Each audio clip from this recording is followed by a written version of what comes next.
Assalamualaikum warahmatullahi wabarakatuh. Alhamdulillah allazi hadana lihaza wa ma kunna linahtadiya laula an hadanallah. Asyhadu an la ilaha illallah wa asyhadu anna Muhammadan abduhu wa rasuluhu allazi la nabiyya ba'dah.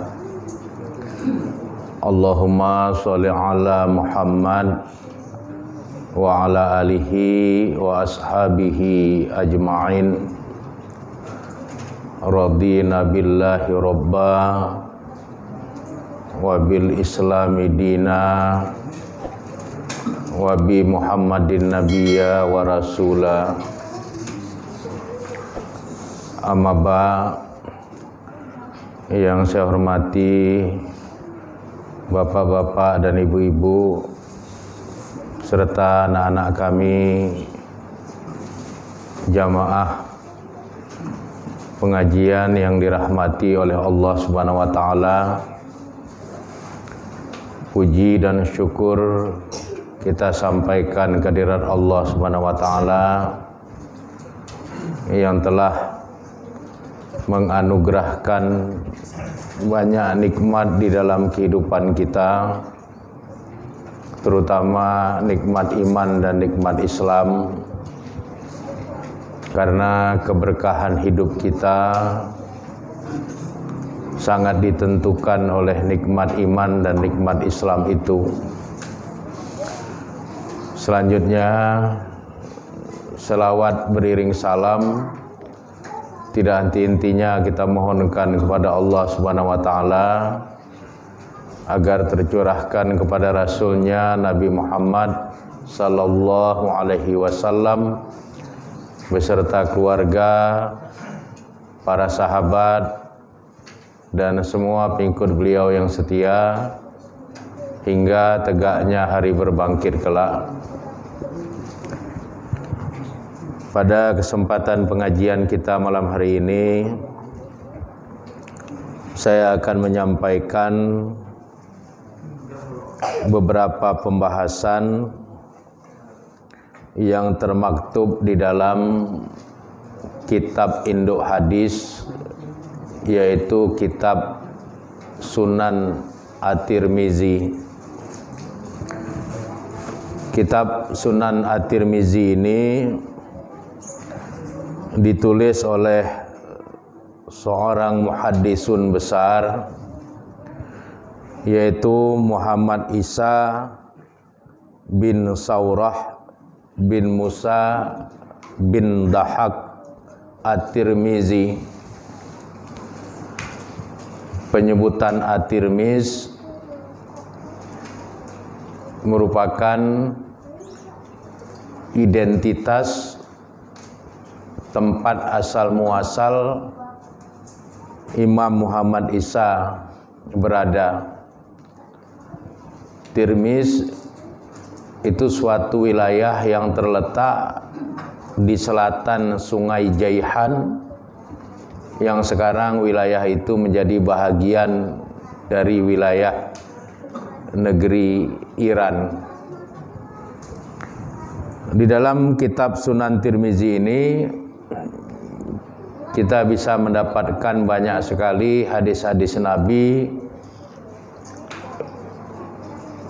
yang isinya memberikan banyak ilmu dan pandangan kepada kita.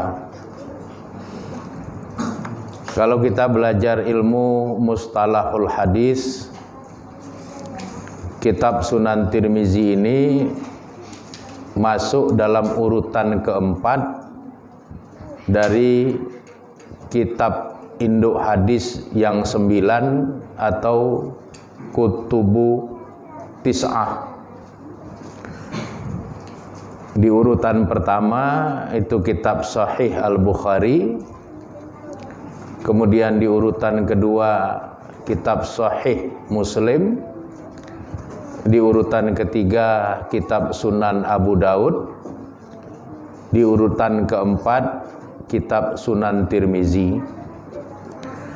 Di urutan kelima kitab Sunan Nasa'i, dan di urutan keenam kitab Sunan Ibnu Majah. Kemudian disusul dengan kitab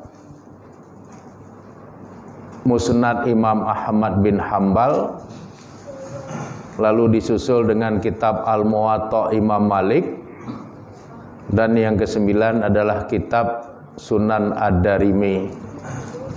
Itulah 9 kitab induk hadis yang disebut dengan Kutubut Tis'ah, di mana kitab Sunan Tirmizi itu menempati urutan yang keempat. Pada kesempatan malam hari ini saya akan membahas yang pertama bab ke-19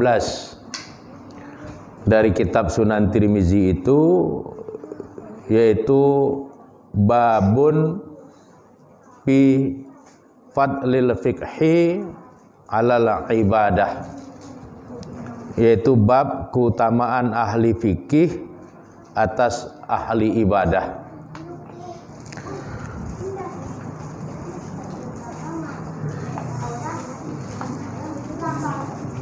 Di dalam bab ini Imam Tirmizi mengutip hadis yang bersumber dari sahabat Abdullah bin Abbas, di mana Rasulullah sallallahu alaihi wasallam bersabda, faqihun asyaddun ala syaitan min alfi abid. Artinya orang yang paham agama itu lebih berat ala syaitan, atas syaitan, min alfi abid, bila dibandingkan dengan 1000 orang ahli ibadah. Dalam penelitian hadis, hadis ini masuk ke dalam kategori hadis yang dhaif, hadis yang lemah. Tetapi kelemahan sanadnya itu nanti mendapatkan syahid, mendapatkan kesaksian dari sanad lain dari jalur Abi Darda, sehingga hadis ini bisa dijadikan pedoman karena sanad yang lemah itu memiliki syahid dari jalur Abi Darda. Kemudian secara matan hadis ini sangat bersinergi dengan ayat Al-Quran, terutama surat Al-Isra ayat 36 dan banyak hadis-hadis sahih yang lainnya. Berdasarkan hadis ini kita bisa memahami bahwa nilai dari orang yang mendalami ilmu agama Islam itu lebih tinggi daripada para ahli ibadah, karena syaitan lebih mudah memperdaya para ahli ibadah yang tidak berilmu bila dibandingkan memperdaya orang yang punya ilmu tentang Islam. Oleh karenanya yang paling ideal adalah umat Islam itu menjadi umat yang berilmu, yang mendalami agama Islam sehingga mereka menjadi faqih, menjadi sangat paham tentang Islam. Kemudian mereka mentaati Allah, lalu kemudian menjadi abid, menjadi ahli ibadah. Ini adalah sesuatu yang sangat ideal yang diinginkan oleh Islam. Jadilah kita orang yang faqih, yang memahami Islam dengan baik. Kemudian kefaqihan kita itu membuat kita menjadi hamba Allah yang taat, dan kemudian dengan ketaatan itu kita menjadi abid atau ahli ibadah. Karena kalau nanti dipisah-pisahkan, ada orang yang ilmunya banyak tapi tidak taat kepada Allah, ini juga akan rusak. Ada orang yang ilmunya banyak tapi tidak menjalankan ibadah, ini juga akan rusak. Atau sebaliknya, ada orang yang ahli ibadah tapi ibadah yang dia lakukan itu tidak didasarkan kepada ilmu. Sedangkan ibadah itu baru dilakukan apabila ada perintah. Man amila amalan laisa alaihi amruna fahuwa raddun. Siapa yang beramal di mana amal itu tidak sesuai atau tidak ada perintah dari kami, fahuwa raddun, maka amal itu tertolak. Jadi untuk bisa beramal, untuk bisa beribadah dibutuhkan kefakihan, dibutuhkan ilmu, pemahaman tentang Islam, tentang ibadah itu sendiri. Barulah ibadah itu diterima sebagai sebuah ibadah. Oleh karenanya sinkronisasi antara alim, orang yang memiliki ilmu, faqih, orang yang paham tentang ajaran-ajaran Islam dengan ketaatan dan kemudian mengaplikasikannya dalam bentuk ibadah sehingga dia menjadi abid, menjadi orang yang ahli ibadah. Inilah yang paling ideal yang dikehendaki di dalam ajaran Islam. Kemudian di dalam kitab Sunan Tirmizi kita juga menemukan hadis lain yang bersumber dari sahabat Abi Darda. Abi Darda mengatakan, fa inni sami'tu Rasulullah sallallahu alaihi wasallam, maka sesungguhnya aku telah mendengar Rasulullah sallallahu alaihi wasallam yaqul, bersabda, man salaka tariqan, siapapun yang menempuh suatu jalan, yabtaghi fihi ilman, di mana tujuan dia menempuh jalan itu adalah untuk mencari ilmu karena Allah, salakallahu bihi tariqan ilal jannah, maka Allah akan memudahkan baginya jalan menuju ke surga. Jadi bapak-bapak dan ibu-ibu serta anak-anak kami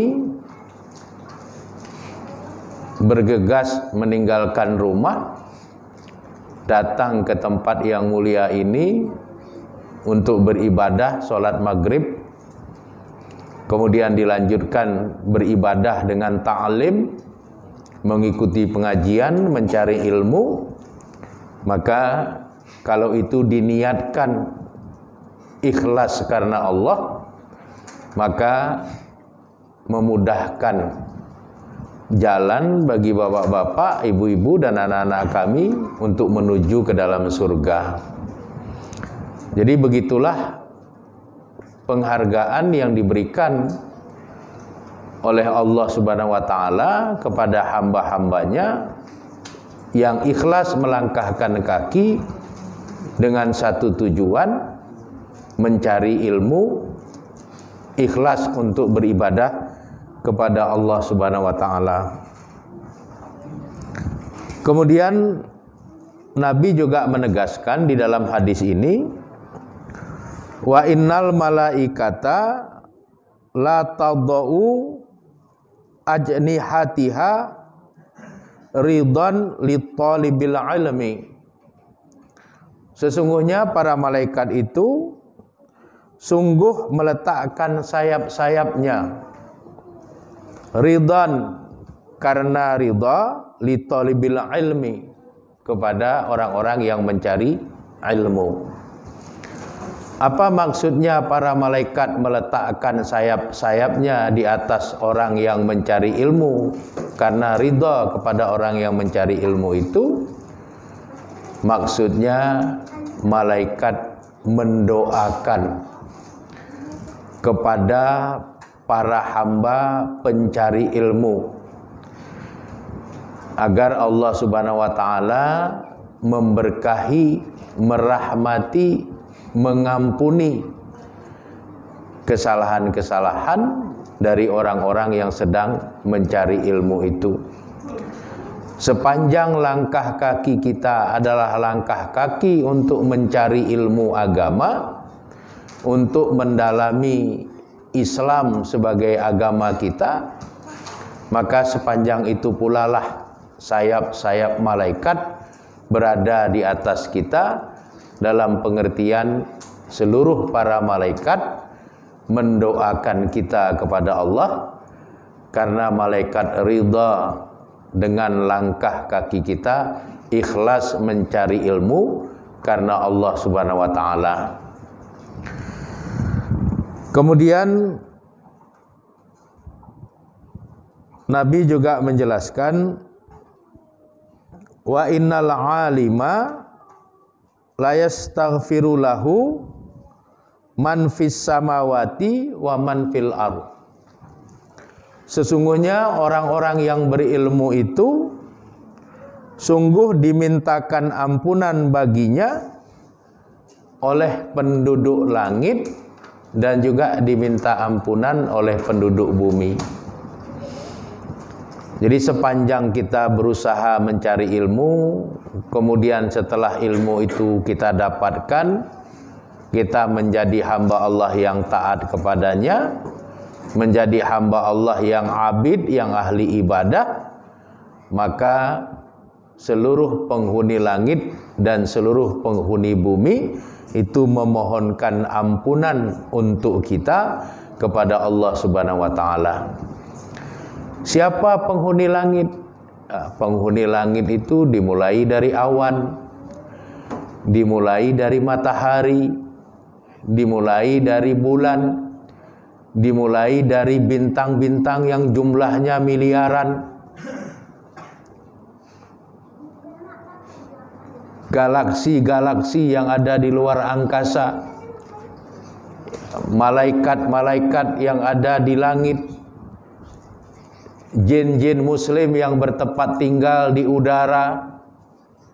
Ini semua memohonkan ampunan kepada Allah untuk orang-orang yang berilmu dan mencari ilmu. Begitulah kemuliaan yang Allah berikan kepada para pencari ilmu dan orang-orang yang berilmu. Kemudian dimohon ampunkan oleh seluruh penghuni bumi. Siapa saja penghuni bumi? Dimulai dari tanah, pohon-pohon, semua jenis tumbuhan, semua jenis hewan, benda-benda, bangunan-bangunan, batu, pasir, kerikil, gunung-gunung, bukit-bukit, semuanya memohonkan ampunan kepada Allah untuk para pencari ilmu dan orang-orang yang berilmu. Sehingga dengan demikian, orang yang rajin mencari ilmu dan orang berilmu itu memiliki banyak keberkahan di dalam hidupnya. Karena bukan hanya dia yang mohon ampunan kepada Allah, tapi makhluk-makhluk yang ada di langit dan makhluk-makhluk yang ada di bumi, ini semua memohonkan ampunan kepada Allah untuknya. Sehingga tidak ada alasan bagi orang Islam untuk bermalas-malasan dalam mencari ilmu. Dalam Islam tidak ada batasan usia dalam mencari ilmu. Ada orang bilang umurnya sudah 90 tahun, sudah nggak bisa cari ilmu. Dalam Islam tidak boleh seperti itu. Karena batasan berhenti mencari ilmu itu kalau jasad kita sudah diletakkan di liang lahat. Kenapa seperti itu? Karena Nabi mengatakan utlubul ilma minal mahdi ila lahdi. Carilah ilmu itu dimulai kita dari ayunan, sejak kita kecil sampai dengan kita diletakkan ke dalam liang lahat. Jadi mau 100 tahun, mau 120 tahun, kalau belum diletakkan di liang lahat, maka kewajiban mencari ilmu itu tetap ada pada diri kita.